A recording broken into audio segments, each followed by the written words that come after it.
Hey, what is going on, Scatterbrains? Thank you for coming back to another episode of Scattered Brilliancy. My name is Travis, and I am here to do a review. I'm here to do a catch-up review for Married at First Sight Season 15. This is going to be episodes 4 and 5? Yeah, I think episodes 4 and 5. So, for those who saw the last video, I did not do the review for last week because we went and picked up Carter from school on Wednesday, and he tested positive for COVID on Thursday. We took him, to the doctor on Thursday. Or was it Friday?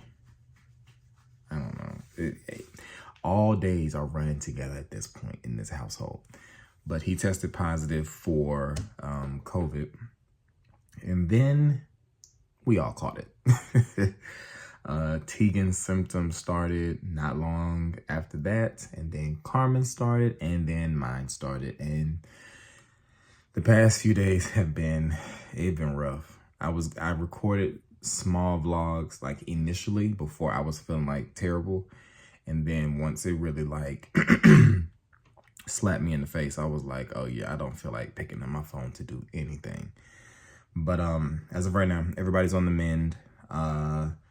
We retested Carmen because she's the one that still has the most symptoms. We retested her like maybe yesterday or the day before yesterday, and she was still testing positive. But we know that after the 5 days of like whatever day that was last week, we should be good. But we are not about to be out here in the world, reckless, and we never were before. But yeah, COVID got us. We went 2.5 years. And we did really good at staying away from it, keeping it out the house, keeping the kids away from it. But the school that my kids attend, in my opinion, they dropped the ball. We found out that their cleaning crew quit 2 months ago. So there's been no professional company cleaning the school during COVID and monkeypox. And like Paula said, we're pretty sure Carter got it from an asymptomatic child, and it's just been running crazy because no one's been there to clean and sanitize the school like it's supposed to be. The teachers have been doing what they can, but clearly that wasn't enough. Since our kids, there have been maybe like 4 other kids that have tested positive. We just got a notice, was it earlier today, that 3 teachers have tested positive. And my thing is, y'all gonna try to make it seem like it was the Thompson kids, and it was not the Thompson kids, because the Thompson kids got it from inside that school. But yeah, so that's just a quick update. Yeah, COVID got us, all of us, but we're all doing better than we were a couple of days ago, because a couple of days ago it was rough. Some good news. Next thing is my wrapping paper. My newest wrapping paper has finally gone on sale. If you've been purchasing my stuff and supporting, this is my newest wrapping paper. It is, it's over there. I'm not going over there to get that. It's hot cocoa themed. So all of the characters that I've created, they are all little hot cocoa mugs. So like that's the snowman. He has like marshmallows coming out, and there's gingerbread. You got my Santa Clint, and there's more characters, but you can't see them because it's all wrapped up. But this is made in the USA, unlike my first 2. That was made in the USA, and it's bigger than my first 2 because that one's 10 feet long and wider compared to the last one. But I know y'all want to get into Married at First Sight, so let's do this. I watched 2 episodes of Married at First Sight in a day. 2. And the notes that I have are very short. 1, 2, 3, 4, 5. Yeah, I'm amazed at how short these notes are. So I don't think this video is gonna be anywhere as long as I initially thought, thinking that I had to watch 4 hours of this show. But let's start with Borgen, which is Morgan and Ben. Obviously, they were the last couple to get married because of Ben's COVID situation. I did not take a whole lot of notes for them. But just a couple of things that stuck out for me is her dad was not coming to the wedding because she's had a rocky relationship with him. He's a mama's boy, and he thinks she's super pretty. That's all I got for them. For 2 whole episodes, that's all I got. I think Lifetime kind of sped through a lot of their wedding formalities, I guess, to hurry up and get them, you know, to the honeymoon. Like, we did not see them meeting with like a family member or a friend the next morning, which every other couple did. And I don't remember seeing like a first dance. I remember seeing cake cutting, but you know, they just kind of gave them the fast forward treatment. And I was not complaining. So far, chemistry between them seems to be really cool. I'll give my predictions on who I think will stay together, who I think will get divorced come decision day at the end of this review. But all in all, I don't really have anything else for Borgen. So we're going to move on from them. Next up, we can talk about Miguel, which is Lindy and Miguel. Miguel was a little bit concerned about Lindy's spiraling. She seems to be a stressor.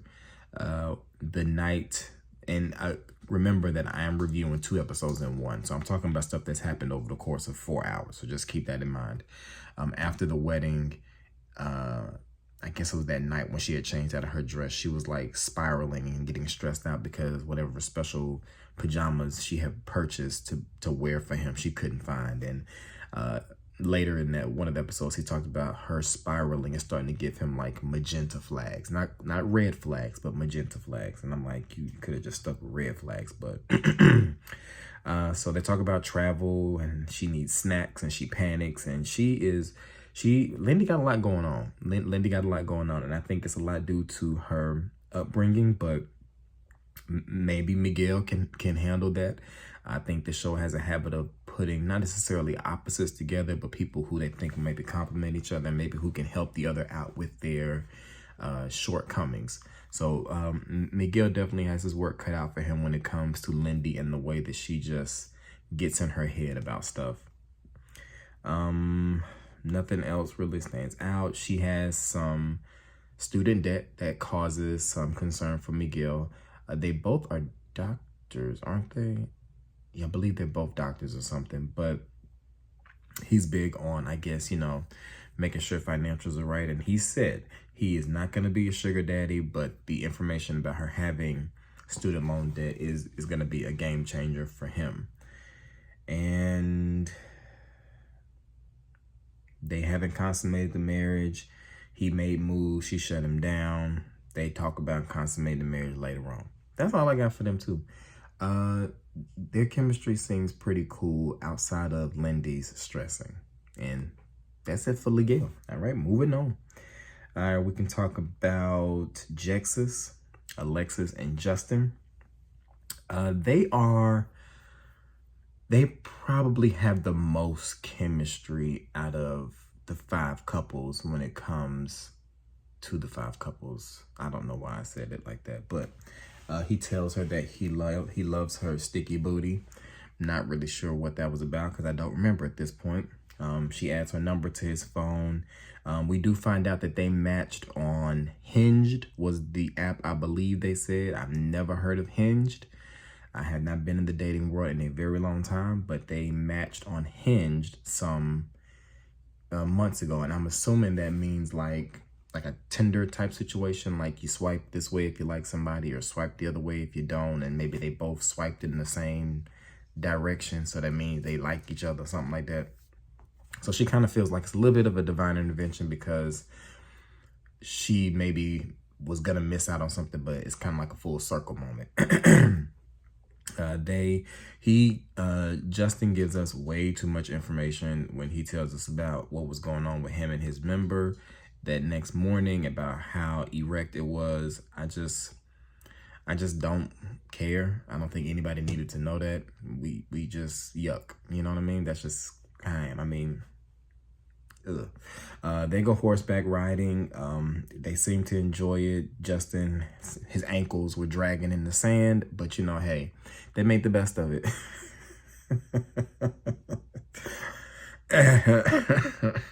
I ain't trying to COVID cough on these videos, so let me not make too many jokes. There we go. They sit down to dinner at the honeymoon, and she knows he loves her. He tells her he loves her, that he's in love with her. He gets emotional about it. And I think Justin is being sincere. Justin has told us plenty of times that he is sensitive, and I think that is evident. It is, however, a little interesting to see how Alexis responds to him being vulnerable. She does make it known that she's used to fleeing when, I guess, somebody expresses themselves. So her defense mechanism is like gagging and stuff. Like if there's something about feelings, she's like, oh, feelings, you know what I mean? I guess that's just the alternative to leaving. So I guess in a sense of, it's better for you not to leave, so just stay and gag, you know what I mean? That's better. She's not telling him that she's in love with him, but I do think that she is feeling something towards him. But still, in the back of my mind, knowing that she initially thought he was facially unorganized, I wonder how sincere Alexis is in what we see on camera. I truly believe that everything that Justin shows us is 100% who he is. But for Alexis, it's almost hard to believe that she's being authentic for no other reason than stuff I've made up in my own head. I don't know. Is that just me? I'm not going to say that she's playing to the camera or that I would say it's more so like she's just being nice because he's such a good, nice guy that she's just trying to be nice to and not to shoot him down. That's almost kind of how it feels, but I'm hoping that she's actually, you know, being genuine with the way that she responds to him. But y'all let me know if any of that made sense and if you see that. He really pours out his heart to her. He tells her that she's made it comfortable to love him, made it comfortable to love her, and comfortable to put his emotions out there. He knows he wants to have kids by her, that he wants to spend his life with her, that he said this is love at first sight. He fell in love with her at the altar.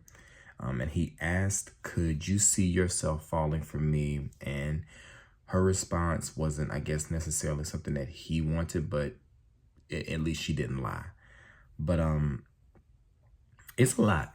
It's real emotional, really emotional.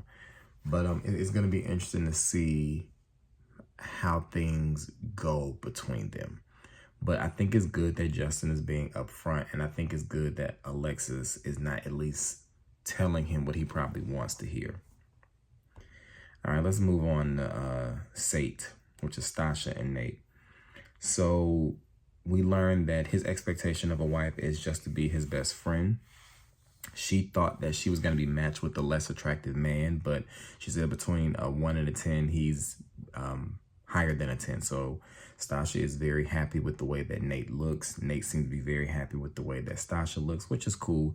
They have, I think, like second place chemistry out of all the couples. You know, I enjoy watching Jexus and I enjoy watching Sate. The biggest, and I think he asked her what her biggest insecurity was, and she says her communication, because sometimes she feels like she can be misunderstood, and this stems back to her childhood. They talk about their light-skin complexities, their light-skin complexities and the things they've had to go through when they were younger because they're light-skinned. We find out that he is mixed race, and sadly enough said that he has only seen his mother one time in his life, and I believe he said it was when he was 12, and she's Korean. He said he was taken somewhere and was like, hey, this is your mom. And I think we learned this in the part of the episode when he was sitting down with her family the day after the wedding. So I thought that was really, you know, I think it's sad for anybody to not have a parent in their life, but I think to not have your mother in your life is probably even more difficult. Let's see. They shower once they get to all the couples are on honeymoon in Puerto Vallarta, Mexico. Couldn't tell you what the resort name was. Couldn't tell you how to say the city correctly or the country correctly, but that's where they are. They shower in a very uncomfortable scene because, like, I know y'all not in the naked with a camera crew. I wouldn't think Sasha doesn't peg me as the kind of person who would have gotten naked and allowed cameras to be in. I'm assuming they were in there with their bathing suits on, just, you know, planned it up for the camera. Because, I mean, like, ugh. But they have not consummated their marriage. As of right now, no one has consummated their marriage. I should just go ahead and just make that blanket statement. But she says she wants to, but she wants it to be natural, and she wants to act off her feelings and not just her lustful feelings. They go ATV riding, and he keeps stopping to like vlog and to record moments. And she says her Instagram husband, so I don't know if he's like big on Instagram or something like that, but it was kind of bothering Sasha because she wanted to see how he was going to act and see if he was going to check up on her and all of that kind of stuff, which he did not. But he says, you know, that something that has to come with time as far as him making that switch from being by himself to now being in this marriage. During dinner, she brings up them having a postnuptial agreement and that it's a deal breaker for her if he doesn't agree. Long story short, he agrees. He understands where she's coming from as far as finances. You know, he used to be a scammer, but he's still giving me unemployed vibes. But, you know, time will tell. But, you know, he at least said that he would do that for her. And surprisingly enough, we learned later in the episode that she had changed her last name to his last name, partly because she said she doesn't have a relationship with her biological father. She has no connection to her last name. So it was nothing to her to just get rid of it. Kids is the last thing that I have for them. She wants kids within a year because she is older. She's 37, and I don't remember how old he is. I want to say he's probably like 33, maybe something like that. And that kind of took him aback because he's like, whoa, you want kids so quickly? But yes, she does. All right, and our last couple, Kitch. From this point forward, Mitch is going to be known as Mitch and his Band-Aid, okay? So just if anybody gets confused, that's his name. So Mitch and his Band-Aid are pleased with her naked face when he finally does get to see her without all that makeup on. She asks if it's okay to kiss him on his cheek, and you know, he's fine with that.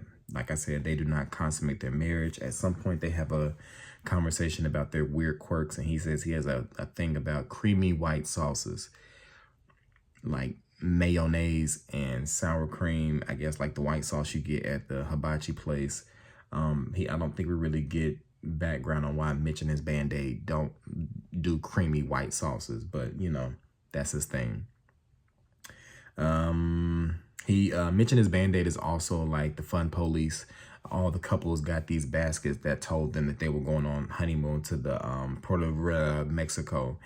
And everybody had little confetti poppers, and Mitch and his Band-Aid was like, nah, we're not doing this because trash.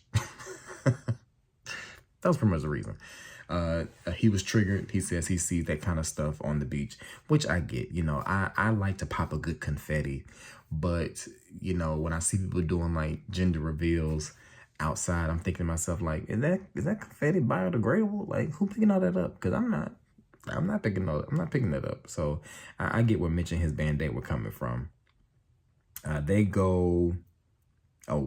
Mitch and his Band-Aid lets us know there's been a year and a half since he has done the do. So he's rusty and he's not confident in his love-making ability. So he's going to need some time to build that up inside of him. They go paddleboarding. All the couples, you know, did something, but they went paddleboarding. He tells her that he is appreciative of her taking things slowly, but she lets Mitch and his Band-Aid know that she wants more from him, you know, but he flat out just tells her that he's not attracted to her. And this causes some uncomfortableness between them. I think Mitch and his Band-Aid are trying to figure out like how to fully express himself within this marriage, and it's not landing. But he needs time to allow that attraction to bloom, which I get.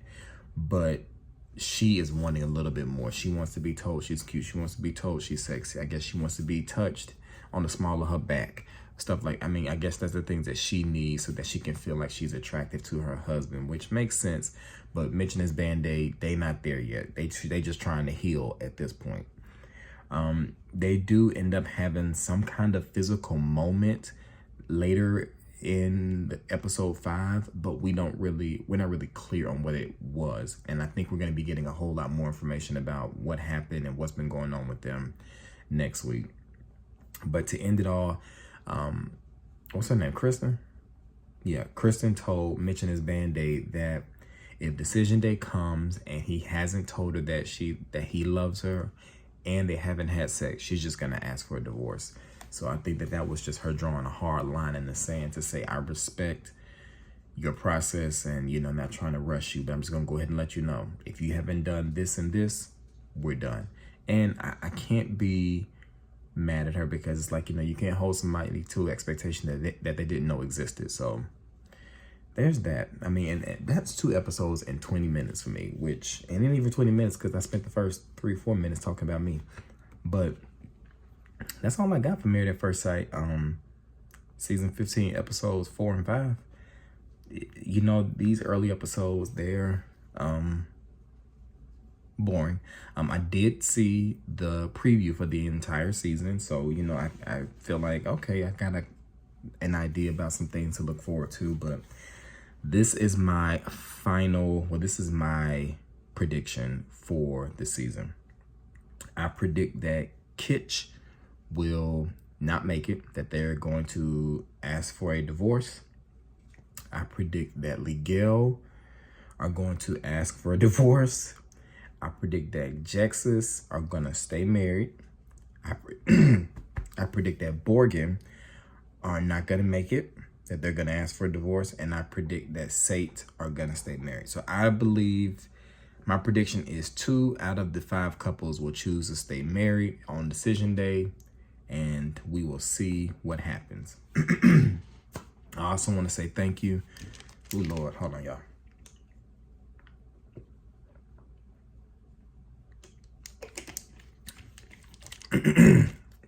I want to say thank you for everybody's kind words that you left on the last video. All your prayers, I appreciate it. You know, all y'all that prayed that we wasn't gonna get it. God was like, already in the works, but you know, I appreciate your effort. Remember to like this video, like, comment, subscribe, hit the notification. Let me know what y'all thought about the past 2 weeks episodes. What else? Yes, wrapping paper again. You know, I'm always pushing entrepreneurship. If you want to purchase my newest wrapping paper, it is available on my website. That link will be down in the description. I also have the matching gift bag. You can't see it, but it's way over there. But it's pretty much this, and it says, wishing you a Cocoa Christmas. And then I also have a mug. Oh, a mug right there. I can reach that. I also have a matching mug. So it says sipping and dripping cocoa. Has all my characters on it. So the characters that you couldn't see, my elves and my other reindeer. This is blue with a blue handle. So this is also available on my website. Nice ceramic mug for cocoa or coffee. So this is all a part of my hot cocoa collection for this holiday season. All right, y'all. I'm gonna go ahead and upload this straight to YouTube. No fancy editing or anything. 3rd time's a charm. Thank y'all so much for watching. Again, thank you so much for your thoughts and prayers. I truly appreciate it. Just continue to pray for us, because we are still stuck in this house with these kids, and it has been chaotic to say the least. They are feeling perfectly normal at this point, and they are running amok around the castle, okay? All right, y'all. Y'all take it easy. Y'all have a good night, and I'll be seeing y'all soon. Peace.